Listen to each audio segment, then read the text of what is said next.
In today's video, I'm going to teach you how to change language in Notion.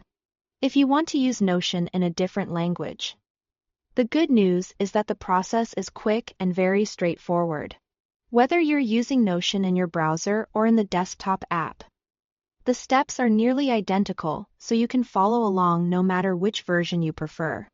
To get started, open Notion on your computer. You can launch the desktop app if you have it installed, or simply open Notion in your web browser and sign in as usual. Once you're inside your workspace, take a look at the sidebar on the left-hand side of the screen. Near the top left area of that sidebar, you'll find the Settings option. Go ahead and click that to open the Settings panel. When the panel appears, look for the Preferences section. This is where Notion stores many of the general options related to how the app looks and behaves. Click Preferences to continue.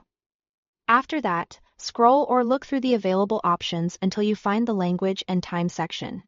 This area controls the display language as well as certain regional settings, so it's the place you need for this change. Now, find the drop-down menu next to Language. Click on that drop-down and you'll see a list of the available languages Notion supports. From there, simply select your preferred language. As soon as you choose it, Notion may update the interface right away, or it may take a moment for the change to apply depending on the version you're using. If you don't see the language update immediately, give the app a second to refresh. In some cases, reopening Notion can help the new setting display properly.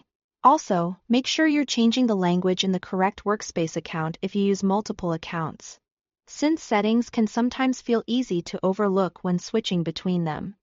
That's all it takes to change the language in Notion. Open Notion, go to Settings, select Preferences, head to Language and Time, and choose your preferred language from the drop-down.